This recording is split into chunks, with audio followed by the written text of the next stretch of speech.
좋은 날입니다. 8월 19일 GT 묵상에 함께 하신 여러분 환영하고 축복합니다.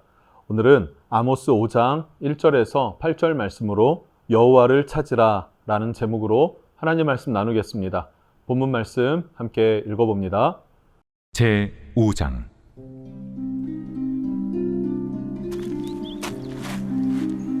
이스라엘 족속아, 내가 너희에게 대하여 애가로 지은 이 말을 들으라. 처녀 이스라엘이 엎드러졌으며 다시 일어나지 못하리로다. 자기 땅에 던지우며 일으킬 자 없으리로다. 주 여호와께서 이와 같이 말씀하시되, 이스라엘 중에서 1000명의 행군에 나가던 성읍에는 100명만 남고 100명의 행군에 나가던 성읍에는 10명만 남으리라 하셨느니라. 여호와께서 이스라엘 족속에게 이와 같이 말씀하시기를, 너희는 나를 찾으라. 그리하면 살리라. 베델을 찾지 말며 길갈로 들어가지 말며 브엘세바로도 나아가지 말라. 길갈은 반드시 사로잡히겠고 베델은 비참하게 될 것임이라 하셨나니, 너희는 여호와를 찾으라. 그리하면 살리라. 그렇지 않으면 그가 불같이 요셉의 집에 임하여 멸하시리니 베델에서 그 불들을 끌 자가 없으리라. 정의를 쓴 쑥으로 바꾸며 공의를 땅에 던지는 자들아, 묘성과 삼성을 만드시며 사망의 그늘을 아침으로 바꾸시고 낮을 어두운 밤으로 바꾸시며 바닷물을 불러 지면에 쏟으시는 이를 찾으라. 그의 이름은 여호와시니라. 5장과 6장 말씀을 잘 살펴보면요, 이스라엘이 멸망할 것에 대해서 아모스 선지자는 하나님께 듣고 또 그들의 죄악이 무엇인지에 대해서도 알게 된 상태입니다. 그러니까 멸망할 이스라엘을 향하여서 슬픈 노래, 애가를 지어서 부르는 그런 형식으로 5장과 6장을 기록했습니다. 애가는 어떤 노래인가 하면 장송곡이다 이렇게 부를 수도 있어요. 누군가가 죽었을 때 부르는 노래, 그 죽음을 달래고 그 죽음에 대해서 고통스러워하며 슬퍼하는 노래, 그것이 바로 장송곡이고 또 애가이다 하는 것이죠. 그래서 오늘 1절 말씀을 보면 이스라엘 족속아, 내가 너희에게 대하여 애가로 지은 이 말을 들으라 이렇게 얘기를 합니다. 애가로 지은 하나님의 계시의 말씀을 들어라 라고 하는 거죠. 그런데 사실 이때는 여로보암 2세가 다스리는 북이스라엘, 이때는 솔로몬 이후에 가장 부국 강병한 시대였다라는 거예요. 보기 드물게 역동적인 에너지를 갖고 있었던 그런 시대가 바로 여로보암 2세였습니다. 그런데 하나님을 떠난 이스라엘의 실상은 무엇입니까? 겉으로 보기에는 부국 강병하지만 그들의 영적 상태와 하나님을 멀리 떠난 지가 너무 오래되어진 지금의 영적인 상태, 그것은 곧 죽음과 같았다. 죽은 상태이다 라는 것이었어요. 아모스는 이것을 바라보고 슬픈 노래를 지어 부르는 것입니다. 그리고 귀 기울여라, 돌아와라, 회개해라 라는 것이죠. 왜요? 회개하고 돌아와서 다시 하나님을 붙잡는 것만이 이스라엘이 살 수 있는 길이었기 때문에, 유일한 방법이었기 때문에 그렇습니다. 그럼에도 불구하고 이스라엘은 어떻게 할까요? 회개하지 않고 하나님을 찾지 않고 그런 모습을 보는 아모스는 슬픈 노래를 지어 부르더라. 결국 약 40년 후에 완전한 멸망을 당하게 되는 것이죠. 2절을 보면 처녀 이스라엘이 엎드려졌으며 라고 시작을 해요. 처녀 이스라엘. 이스라엘을 왜 처녀라고 표현을 했을까라는 것을 살펴보면 하나님께서는 마치 신랑이 신부를 맞이하는 것처럼 이스라엘을 향하여서 기대하고 또 그들의 돌아올 것을 바라고 있었던 신랑의 마음이 하나님의 마음이었고, 그러나 그 신랑의 어떤 지고지순한 사랑을 저버리고 도망가 버린, 멀리 떠나버린 그 모습이 바로 이스라엘의 모습이었다라는 것을 알 수 있는 것이죠. 그래서 하나님은 이스라엘을 사랑하였기 때문에 또 기다리고 있었기 때문에 그들을 많은 민족 가운데 택하셨고 이끄셨고 그리고 지키시면서 보호해 오셨습니다. 애잔한 하나님의 사랑을 느낄 수 있는 것이죠. 그러나 이 이스라엘이 이제는 일어날 수 없는 상태가 되었다. 회복될 수 없는 상태가 되었다. 구제불능의 상태가 되었다라는 것을 2절에 말해주고 있습니다.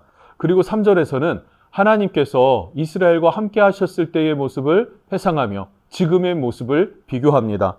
하나님이 함께 하셨을 때는요, 1000명이 행진해 나갈 수 있는, 행군해 나갈 수 있는 군대를 가진 성읍들이 이제는 100명밖에 되지 못한다라고 이야기를 하고, 또 어느 성읍은 하나님이 함께 하셨을 때에는 100명이 행군하는 그런 성읍이었습니다. 그러나 이제는 10명밖에 남지 않았다라고 말하는 것이에요. 이 말 자체의 의미는 무엇일까요? 무엇을 상징하는 걸까요? 이스라엘이 약해졌다라는 것입니다. 스스로의 성읍을 방어할 수가 없을 정도로 쇠약해질 것이다 라는 예언의 말씀인 것입니다. 여러분, 아모스는 이스라엘을 향한 하나님의 마음을 알고 있었습니다. 그리고 이스라엘이 멸망할 것도 알고 있었습니다. 그러니 슬픈 노래를 지어 부르면서 이스라엘 백성들이 듣고 돌아오기를 간절히 바라고 기대했다라는 것이죠. 여러분, 지금 시대는 어떤가? 또 나를 향한 하나님의 마음은 어떤 마음일까? 하는 것도 한번 우리가 생각해 볼 필요는 있을 것 같습니다. 자, 두 번째로 4절부터 6절을 보면 하나님께서 말씀하세요. 나를 찾아라. 그것만이 살 길이다 라고 외치시죠. 나를 찾아라. 그것만이 너희에게 살 길이다 라는 거예요. 4절입니다. 여호와께서 이스라엘 족속에게 이와 같이 말씀하시기를 너희는 나를 찾으라. 그리하면 살리라. 아멘. 너희는 나를 찾으라. 그리하면 살리라. 이것이 아모스 5장의 핵심 구절이라고도 할 수 있을 것 같습니다. 나를 찾아라. 하나님께 돌아와라. 하나님을 의지해라. 하나님의 뜻을 따르고 그 말씀에 순종해라 라는 것이죠. 그렇게 하나님과의 관계가 회복될 때에만 너희가 살리라. 그러면 아직 소망이 있다는 사실이에요. 멸망할 것인데 멸망하지 않을 가능성이 아직은 있다는 말입니다. 그리하면 살리라 라고 하지 않습니까? 아직 기회는 있다. 그런데 문제는 5절에 하나님을 찾지 않고 하나님이 아닌 다른 어떤 것들을 구하고 있더라 하는 모습을 고발하고 있죠. 5절입니다. 베델을 찾지 말며 길갈로 들어가지 말며 브엘세바에도 나아가지 말라. 길갈은 반드시 사로잡히겠고 베델은 비참하게 될 것임이니라 하셨나니. 무슨 말입니까? 베델, 길갈, 브엘세바 전부 다 영적인 지역입니다. 어떤 하나님과의 추억이 있는 지역, 좋은 기억이 있는 지역. 그런데요, 승리의 경험이 있었고 과거에 이러이러해서 이겼다. 그러니 지금도 그 방법을 찾으면 이길 것이다 라고 하는 것은 매우 위험한, 매우 도박적인 행동일 수밖에 없다는 것을 기억하면 좋겠습니다. 베델, 과거에는 영광이었지만 지금에도 영광일까요? 길갈, 이스라엘 역사 가운데에 정말로 잊을 수 없는 장소, 역사적인 장소, 하나님과 함께했던 장소, 그것이 바로 길갈인데 그곳, 지금도 그 길갈이 여전할까 하는 것이죠. 그렇지 않다는 말입니다. 즉 어디에 가서 무엇을 구해서가 중요한 것이 아니라 하나님께 나아가는 것이 중요하다라는 거예요. 그런데 이스라엘은 남의 다리를 긁고 있는 것입니다. 하나님께 나아가지는 않고 하나님 비스무레한 과거의 영광이 있었던 곳, 과거의 추억이 있었던 곳, 과거의 승리가 있고 보호가 있었던 곳, 그것을 찾는다고 해서 문제가 해결되는 건 아닙니다. 성도가 신앙생활을 하다 보면 때로는 기도해야 할 분량이 있어. 그런데 그 기도의 분량을 채우지는 못하겠는데 다른 것을 찾는 거예요. 예를 들면 기도에 대한 책을 읽고 기도에 대한 설교를 들으면서 도전을 받아요. 도전을 받은 것을 가지고 기도해야 되는데 라는 것을 깨닫게 되죠. 그런데 깨달은 것은 기도한 것은 아닙니다. 기도해야만 할 것은 내가 나아가서 주님 하고 기도를 해야 해요. 그러나 이스라엘도 하나님께 나아가서 하나님을 찾고 구해야 했는데 아버지 하나님 도와주십시오. 인도해 주십시오.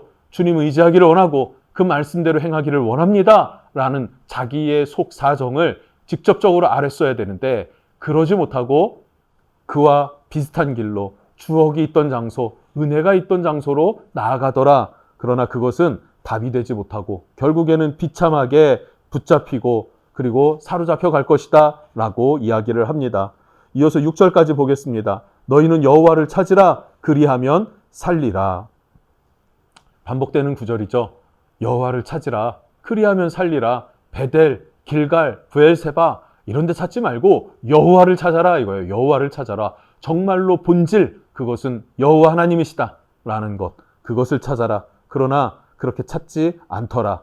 그렇게 너희가 하나님을 찾지 않는다면 요셉도 멸망하게 될 것이고 베델도 불타오르게 되는데 그것을 끌 자가 없을 것이다 라고 하세요.